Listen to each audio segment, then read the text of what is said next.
Hello' ৰাইজ, কেনে আছে আপুনি? জানেনে আজি শোণিতপুৰ জিলাৰ আকাশ মাৰ্গত সূৰ্যৰ চাৰিওফালে সূৰ্যই আঙুঠি পিন্ধিছে? হয়, আপুনি ঠিকেই শুনিছে।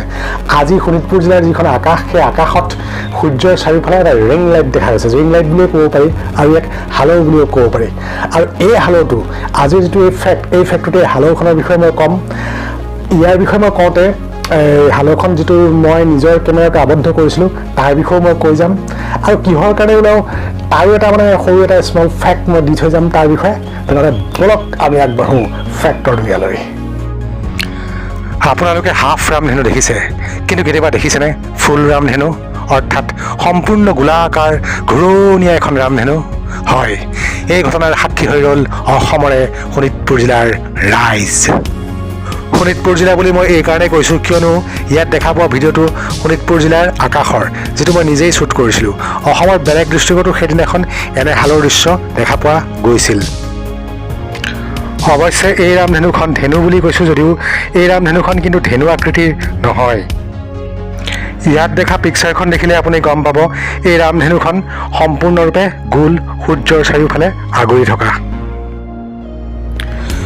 দুপৰীয়া 28 জুলাই 2021 বুধবাৰ সূৰ্যক প্ৰদক্ষিণ কৰি হালৌ সৃষ্টি কৰা সময়ত শোণিতপুৰ জিলাৰ আকাশ মাৰ্গত এক বিৰল পৰিঘটনা। বিৰল এই কাৰণেই কৈছোঁ কিয়নো এই পৰিঘটনা শীত প্ৰধান দেশবোৰতহে সঘনাই দেখিবলৈ পোৱা যায়, আমাৰ ইয়াত ইমানকৈ দেখা নাযায়।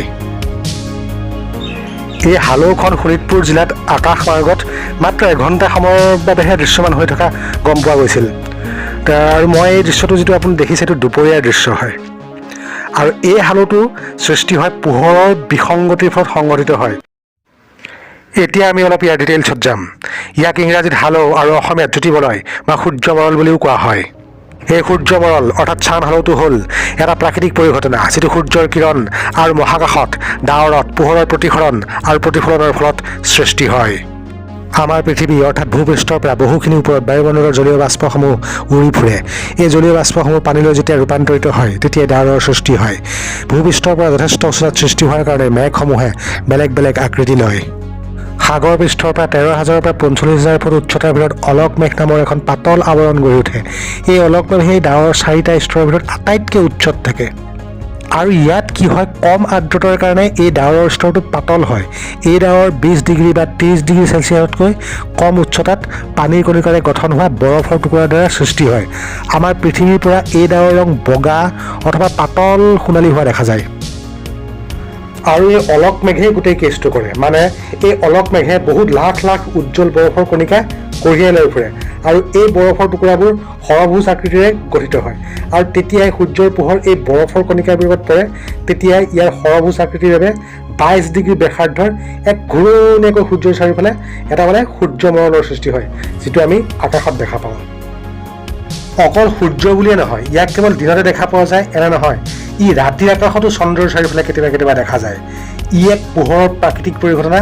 যিদৰে আমি ৰামধেনু দেখোঁ ঠিক এই প্ৰক্ৰিয়াটো একেই।